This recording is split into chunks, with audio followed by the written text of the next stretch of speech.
الرحمن الرحيم.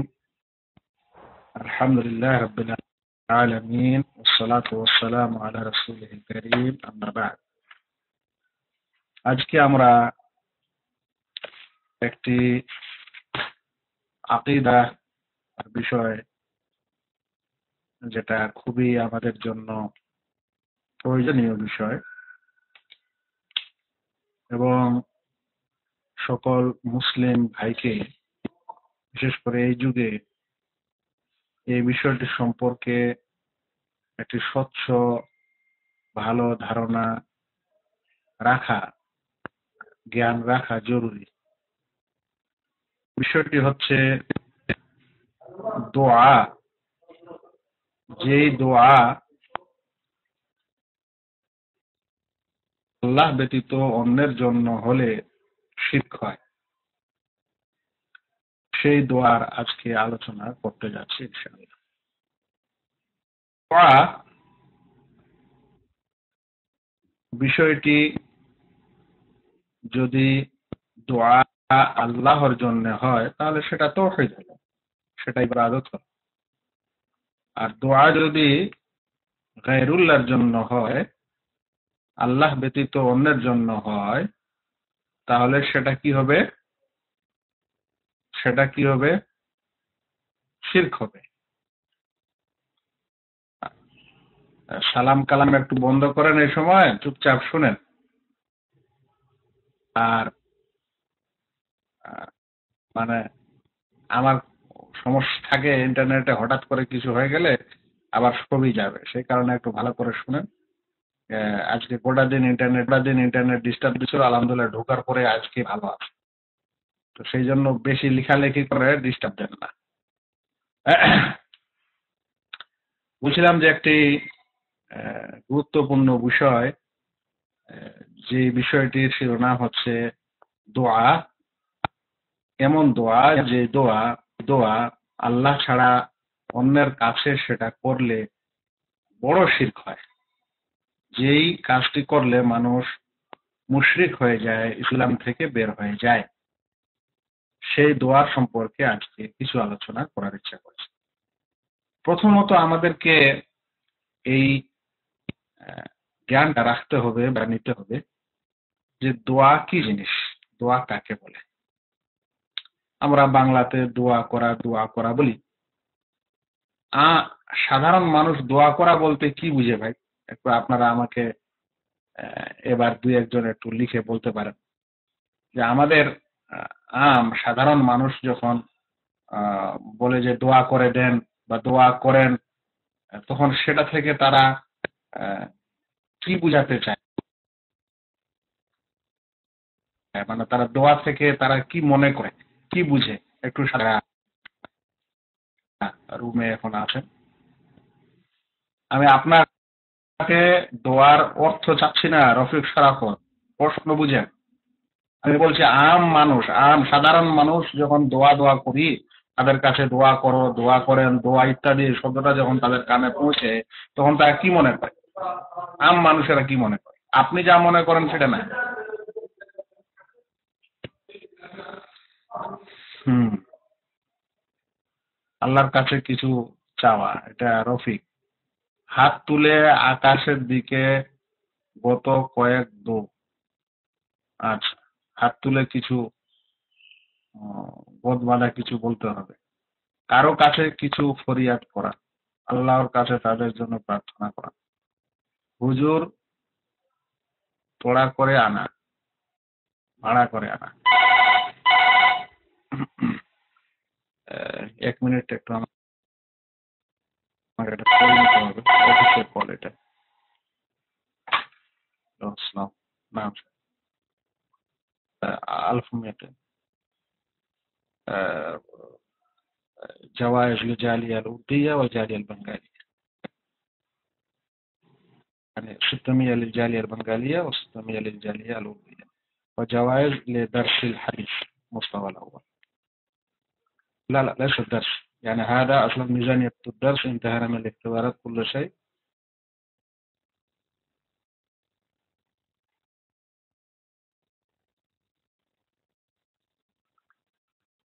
ألف ومئتين، لكن موزع على جالية ليس لجالية واحدة. أيوة.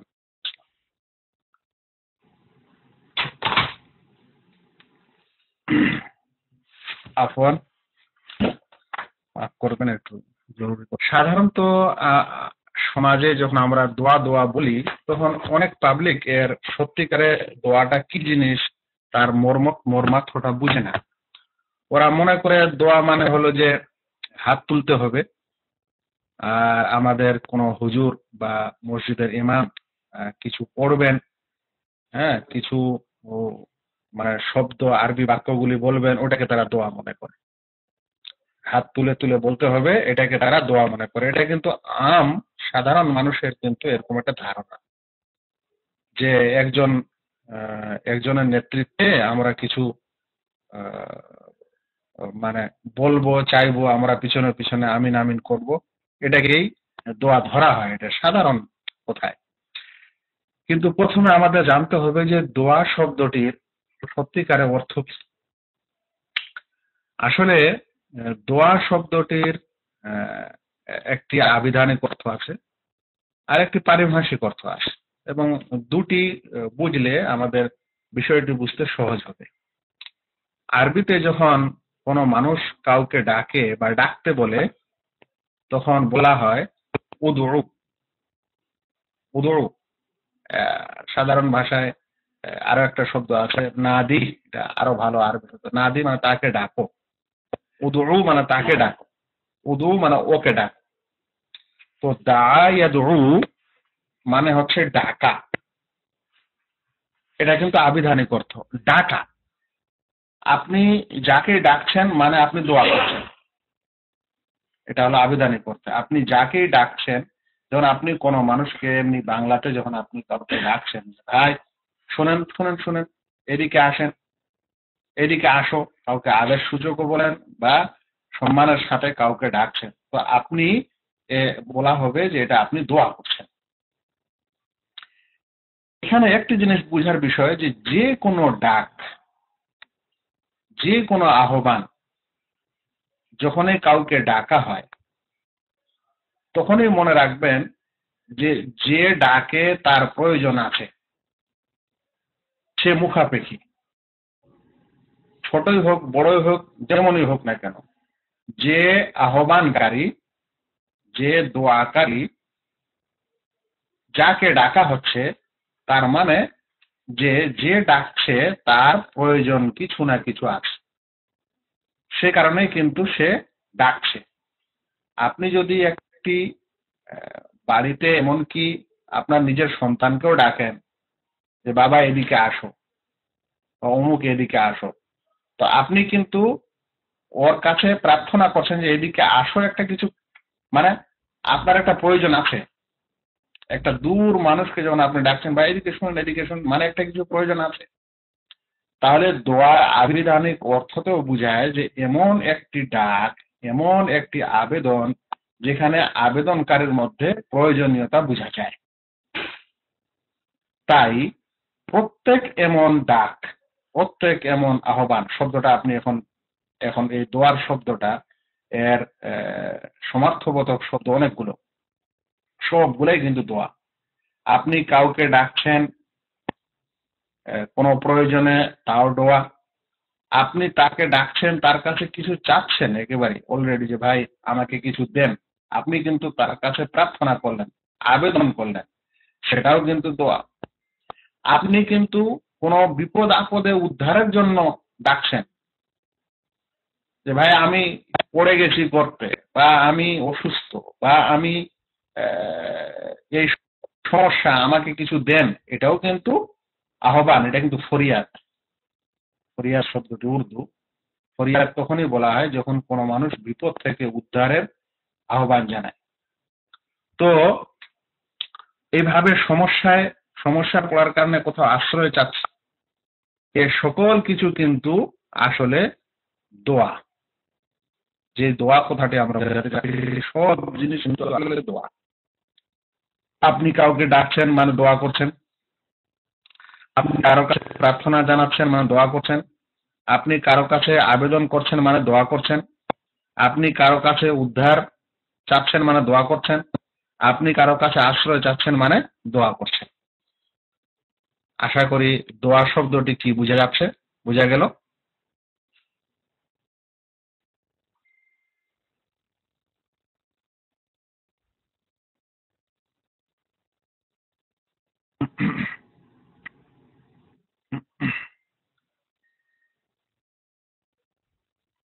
জি, এটাকে আসলে দোয়া বলা হবে। যে কোনো ধরনের আহ্বান, ডাক, প্রার্থনা, আশ্রয় কামনা, এ সকল কিছুই দোয়া। সেজন্য আমাদের বিগত ওলামায়ে কেরাম দোয়ার যখন অর্থ করতে গেছেন তখন বলছেন যে ইস্তেদআউল আবদে রাব্বাহ আল ইনায়াতা, বলছে বান্দার তলব করা, আবেদন করা তার প্রভুর কাছে, যেন কিসের জন্য, বলছে যেন তার মঙ্গল হয়, যেন তার কিছু উপকার হয়, যেন তাকে তার আশ্রয়ে নেওয়া হয়, এটাকে দোয়া বলা হয়।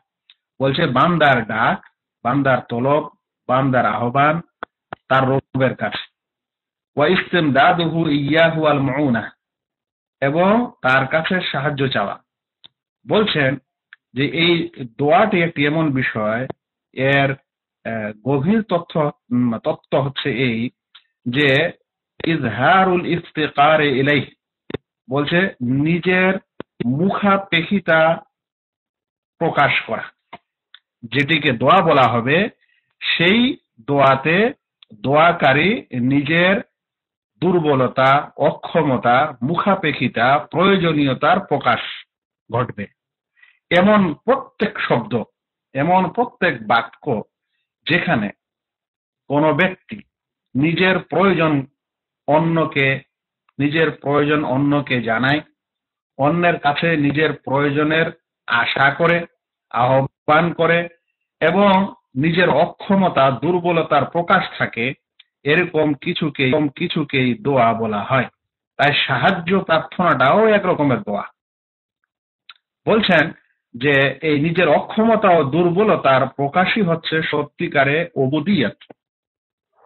আমরা যে বান্দা, আমরা যে আল্লাহর গোলাম, আমরা যে আল্লাহর দাস, এই দাসত্বের এটি হচ্ছে একটি চিহ্ন ও নিদর্শন যে যিনি মনিব, যিনি মহান আল্লাহ, যিনি মাবুদ, তার দিকে বান্দারা নিজের অক্ষমতার প্রকাশ করবে, নিজের দুর্বলতার প্রকাশ করবে, নিজের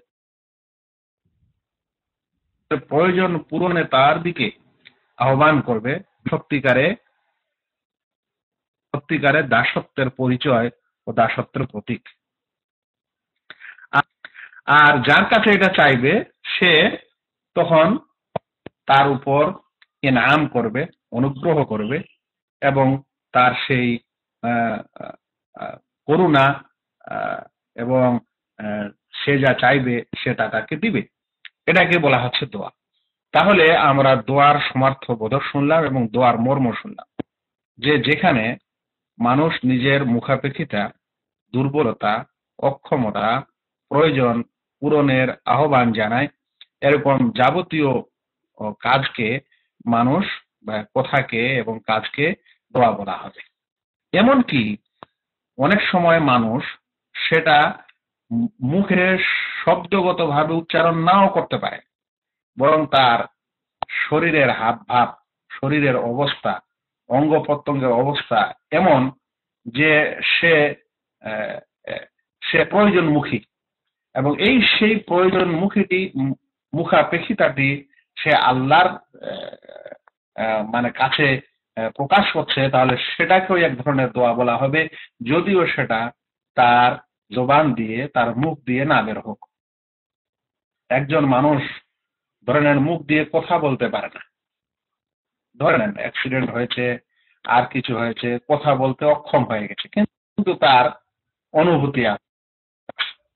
এই সময় তার শরীরের যেটা বডি ল্যাঙ্গুয়েজ, শরীরের যেটা ভাষা, সেই ভাষায় দেখা যাচ্ছে যে সে হ্যাঁ মুখ দিয়ে আল্লাহকে বলতে পারছে না, উচ্চারণ করতে পারছে না যে আল্লাহ আমাকে সুস্থতা দান করো, কিন্তু তার শরীরের হাবভাবে দেখা যাচ্ছে যে সে মুখাপেক্ষী, আর এই মুখাপেক্ষিটা সে আল্লাহর দিকে সঁপে দিচ্ছে, তাহলে তখন ভাবতে হবে যে এটাও এক প্রকারের দোয়া।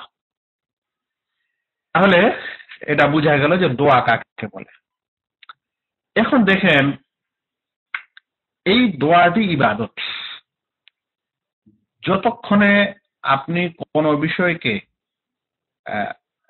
শিরক বলবেন, যখন আপনি কোনো বিষয়কে শিরক বলবেন বা না বলবেন, যখনই কোনো বিষয়কে আপনি শিরক বলতে চাইবেন বা বলতে চান শিরক না শিরক নয়, এ থেকে আপনি পার্থক্য করতে চাচ্ছেন কোনো বিষয়কে যে এটা শিরক না শিরক নয়, তখন আপনাকে সর্বপ্রথম যেই বিষয়টা জানতে হবে সেটা হবে যে ওই কাজটা তখনই আপনি শিরক বলবেন যখন ওই কাজটি ইবাদত হিসাবে স্বীকৃত থাকবে। শরিয়ার দৃষ্টিতে যখন কোনো এক কাজ, কথা, এরকম আরো অন্য কিছু ইবাদত হিসাবে স্বীকৃত, এটা ইবাদত, আল্লাহ সেটা ভালোবাসেন, পছন্দ করেন, করতে বলেছেন, এরকম একটি বিষয়, অতঃপর সেই কাজটি আল্লাহর জন্য হচ্ছে না, গায়রুল্লাহর জন্য হচ্ছে, তখন আপনি সেটাকে শিরক বলতে পারেন। তাই আমাদের যে এই দোয়াটি ইবাদত না ইবাদত নয়। যখন আমরা ইবাদতটি বুঝে নেব যে দোয়া ইবাদত, তখন আমরা দেখব যে এটি যখন আল্লাহ ব্যতীত অন্যের জন্য হবে, তখন আমরা নিশ্চিতভাবে বলবো যে এটা শিরক হচ্ছে। আল্লাহর জন্য হচ্ছে তো বলবো তাওহীদ হচ্ছে। দেখেন, দোয়া একটি গুরুত্বপূর্ণ ইবাদত, কারণ বান্দা কথাটি, আব্দ, দাস কথাটি হচ্ছে সত্যিকারে, মানে সে মুখাপেক্ষী মনিবের, আর এই বান্দা আল্লাহর কাছেই চাইবে, এটাই হচ্ছে আসল রূপরেখা বান্দার। তো দোয়া একটি গুরুত্বপূর্ণ ইবাদত, যেটা আল্লাহ রাব্বুল আলামিন বারংবারই কিতাবুল্লাহ তার কাছে করার আদেশ করেছেন, যে তোমরা আমার কাছে দোয়া করো, মানে আমার কাছে চাও, আমার কাছে প্রার্থনা করো, আমার কাছে তোমাদের মুখাপেক্ষিতা প্রকাশ করো। আল্লাহ তাআলা বলছেন, ওয়াকালা রাব্বুকুম উদউনি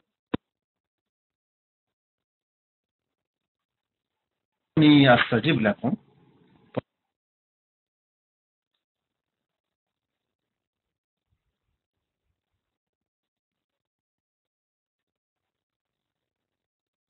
তোমাদের প্রভু বলেন, তোমাদের রব বলেন, উদউনি আমাকে ডাক, তোমরা আমার কাছে আবেদন করো, আমি আস্তাজিব লাকুম, সেই জবাব দিব।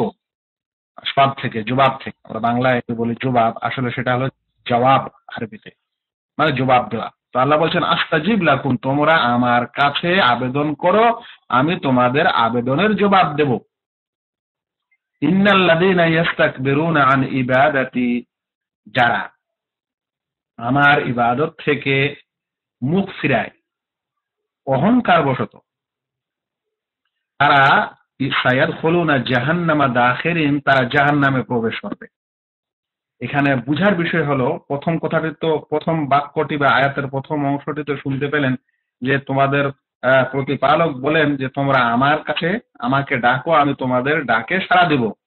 তাহলে বোঝা গেল যে তাহলে ডাকা, আল্লাহ কাছে প্রার্থনা করা, দোয়া করাটা ইবাদত, তাই এটা আল্লাহ তাআলা করতে বলছেন সকলকে। কিন্তু দ্বিতীয় আয়াতের অংশটি একটা গুরুত্বপূর্ণ বিষয়ের দিকে ইঙ্গিত করে।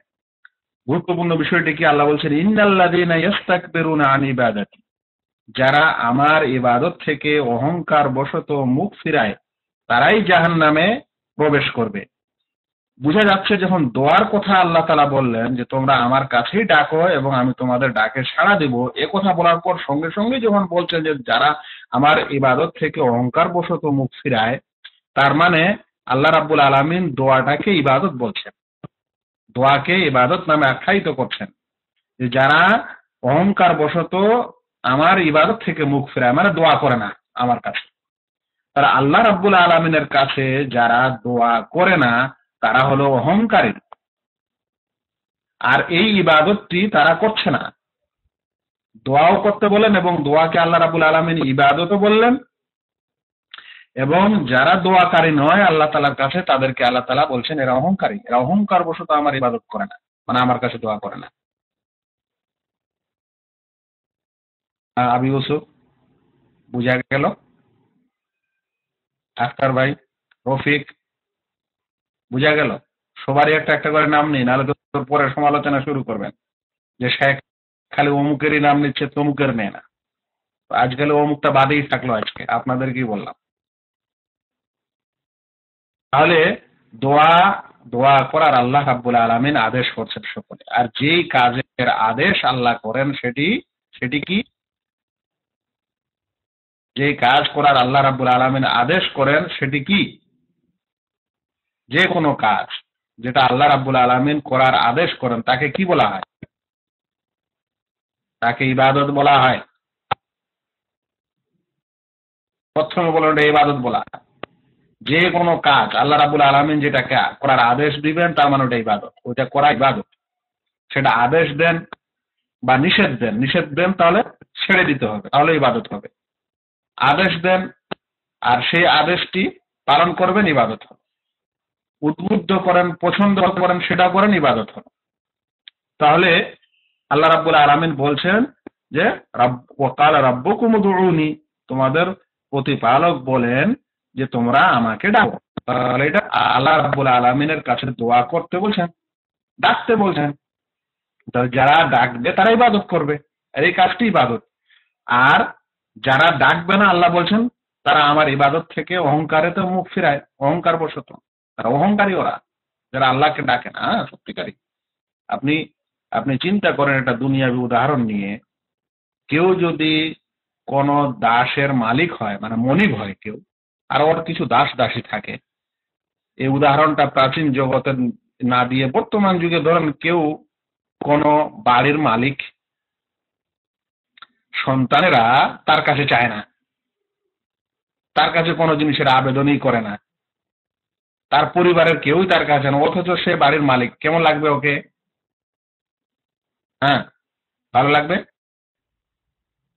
ওর মালিক হওয়াতে কিছু মজা আছে? বা সে যে আসলে মালিক তার কি মানে পরিচয় থাকলো?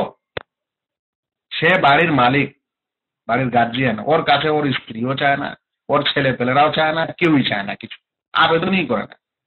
তাহলে সে মালিক হলো না সত্যিকারে? ওকে খারাপ লাগবে? আপনি একটা কোম্পানির মালিক, চাকরি দিয়েছেন 100 জন মানুষকে, আপনার কাছে কিছুই চায় না, আবেদনই করে না, ভালো লাগবে? টাকাও চায় না। তাহলে আল্লাহ তাআলার কাছে দোয়া করতে হবে, চাইতে হবে, এটা হলো বান্দার বড় কাজ, বড় বিষয়, ছোট বিষয়। যারা এরকম করে না ওরা অহংকারী, আর যারা করে তারা ইবাদতকারী। তো আল্লাহ তাআলা সেজন্য দোয়া করতে বলছেন। আল্লাহ তাআলা আরো বলছেন ওয়া আন্নাল মাসাজিদা লিল্লাহি ফালা তাদউ মা আল্লাহি আহাদা, এবং অবশ্যই মসজিদ সমূহ আল্লাহর জন্য, মানে আল্লাহর উদ্দেশ্যে তৈরি। ফালা তাদউ, তাই তোমরা ডাকো না, দোয়া করো না, মা আল্লাহে, আল্লাহর সাথে, আহাদান, কাউকে। এখানে মসজিদ একটু উপমা স্বরূপ বলা হয়েছে। কোন মানুষ মসজিদে গিয়ে কিছু ডাকবে, এরকম যেন না হয় যে সে আল্লাহকে তো ডাকছে, আল্লাহর জন্য দোয়া করলো মসজিদে কিছু, আবার বাইরে গিয়ে আল্লাহ ব্যতীত অন্যের কাছে করলো, তো এটা হয়ে গেল আল্লাহর সাথে অন্যকে ডাকা। কিংবা মসজিদের ভিতরেই আল্লাহকেও ডাকলো, অন্যকেও ডাকলো। তো বলছেন যে না, তোমরা শুধুমাত্র আল্লাহকে ডাকো, আল্লাহর সাথে কাউকে আর ডাকবে না। রাসূল সাল্লাল্লাহু আলাইহি ওয়াসাল্লাম থেকে এটা প্রমাণিত, তিনি বলেছেন আর দোয়া হুয়াল ইবাদা, দোয়াই হচ্ছে মূলত ইবাদত। দোয়াই হচ্ছে মূলত ইবাদত। যতগুলো ইবাদত আছে, এই হাদিসটির ব্যাখ্যা গেলে দেরি হয়ে যাবে, তবে সংক্ষিপ্ত আকারে বলি, যতগুলি ইবাদত আছে সকল ইবাদতে আল্লাহ তাআলার কাছে দোয়া আছে, প্রার্থনা আছে। সেটা মৌখিক প্রার্থনা হোক কিংবা সেটা শারীরিক প্রার্থনা হোক। মৌখিক প্রার্থনা হোক, যেমন ধরে নেন সালাতের একটা উদাহরণ, মানে প্রত্যেক ইবাদতেই যে দোয়া সত্যিকারে, বা দোয়াই যে ইবাদত, বা ইবাদতেই যে দোয়া, তার ব্যাখ্যা দেখেন। আমরা যখন সালাত আদায় করি, নামাজ শুরু করি, তখন প্রথমে যখন আমরা বলি আল্লাহু আকবার, আল্লাহ সবচেয়ে বড়, আল্লাহ সবচেয়ে মহান, এই কথাটা বলার পিছনে কারণ কি? আমাদের আল্লাহ মহান, তার যে আমরা একটা প্রশংসা করব বা তার যে একটা বড়ত্ব বর্ণনা দিচ্ছি, কেন দিচ্ছি? তার মানে যে এই কথাটার মাধ্যমে আমি তার বড়াই, তার মহত্ব প্রকাশ করছি, করার পরে তার কাছে কিছু আমি চাই, এর বিনিময় প্রয়োজন আছে তার। জানে প্রত্যেকটা দোয়াতে আপনি যখন রুকুতে তার প্রশংসা করছেন, আপনি যখন সাজদাতে করছেন, আপনি যখন সূরা ফাতিহা পাঠ করছেন, সবগুলোতেই কিছু না কিছু চাওয়া পাওয়ার বিষয় আছে। ধরেন একজন ব্যক্তি যাকাত দিল, সেখানে মুখ দিয়ে তাকে কিছু বলতে হলো না, আল্লাহর কাছে প্রার্থনা করতে হলো না, কিন্তু যাকাতটা দেওয়ার পর তার ইচ্ছা কি থাকবে? তার তার আশা কি থাকবে? আশা আকাঙ্ক্ষা একটা কিছু থাকবে না? থাকবে না?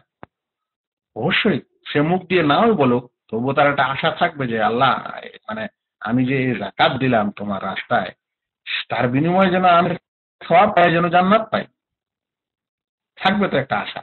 আপনি 1 রিয়ালও দেন না কেন, আর অনেক কিছু দেন না কেন, মুখ দিয়ে আপনি কিছু না বলেন, তবুও আপনি কিছু না কিছু চান আল্লাহ তাআলার কাছে।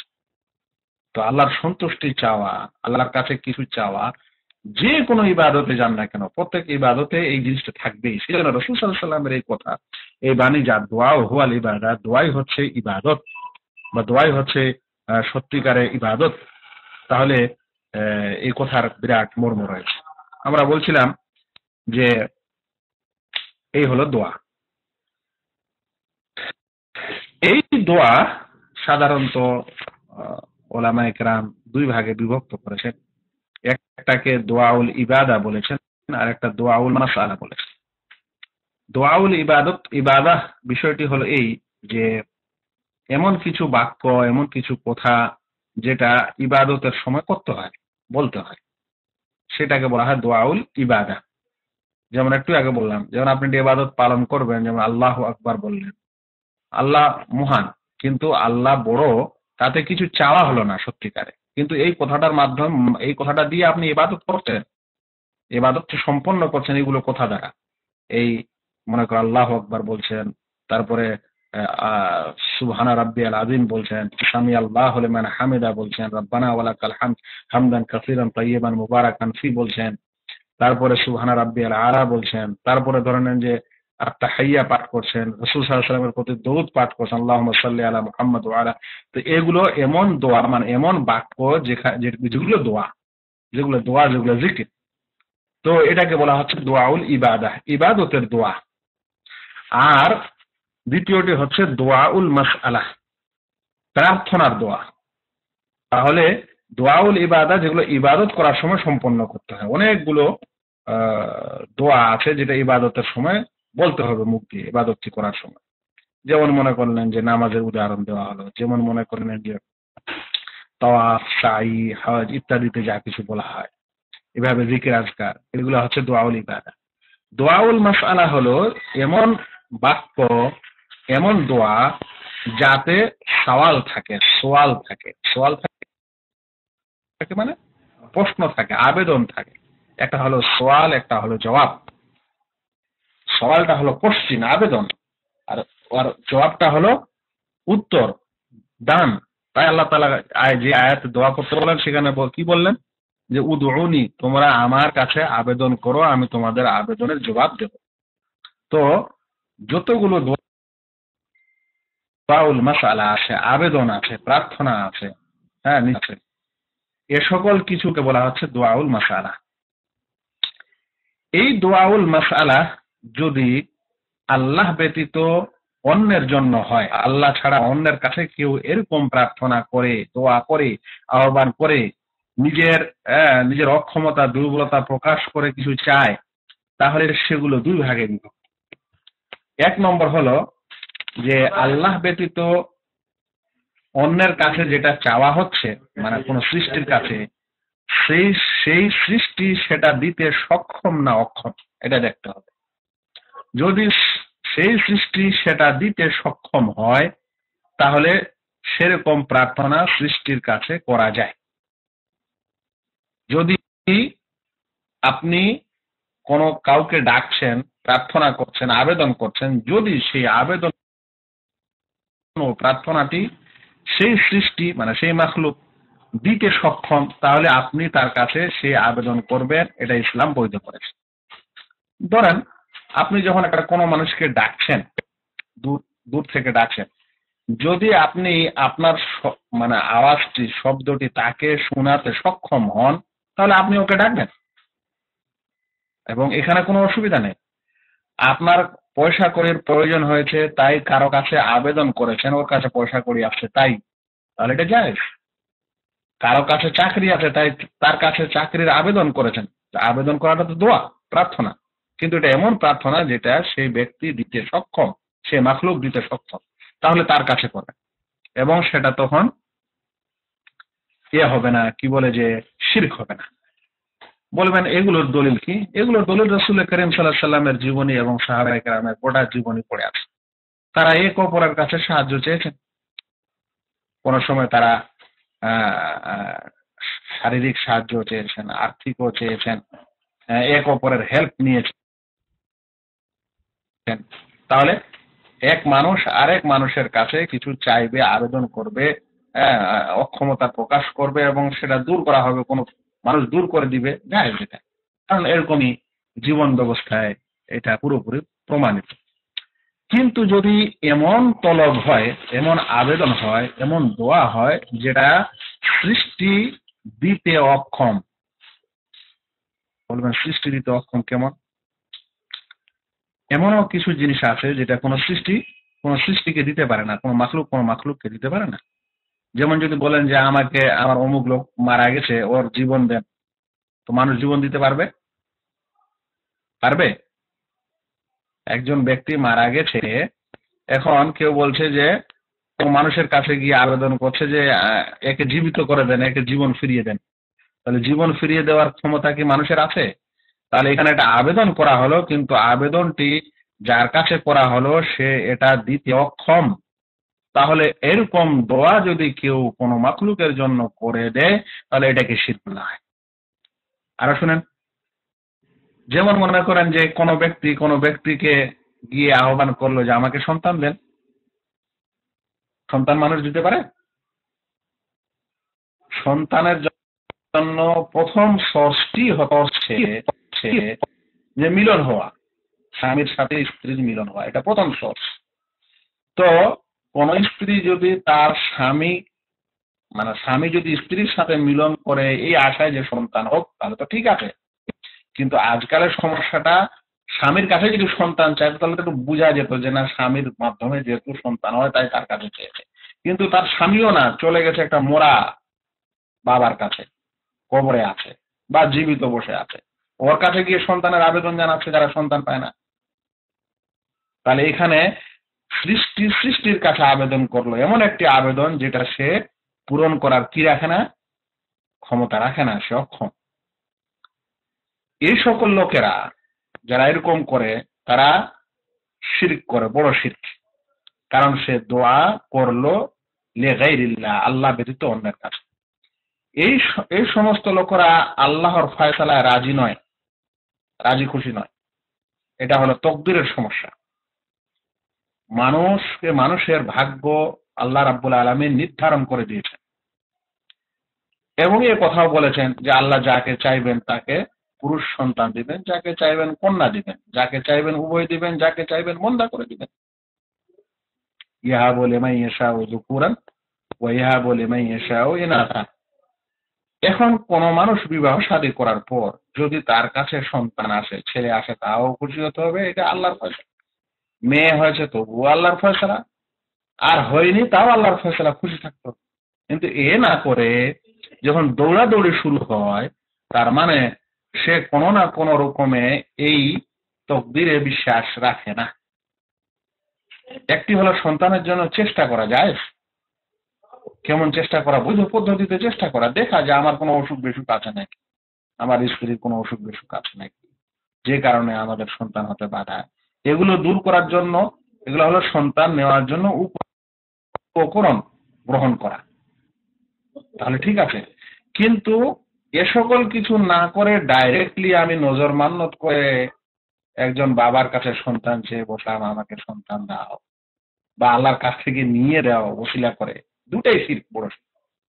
এইভাবে ওসিলা ধরা যে আমার সন্তান হয় না বাবা, তুমি আল্লাহর কাছে চেয়ে আমার সন্তান করিয়ে দাও, এটা মক্কার মুশরিকদের শিরক ছিল, যারা বলতো যে এরা আল্লাহর কাছে আমাদের সুপারিশকারী। তা আমি ওরকম গিয়ে এক লোককে বললাম আল্লাহর কাছে সুপারিশ করে আমার সন্তান দিয়ে দাও। ওই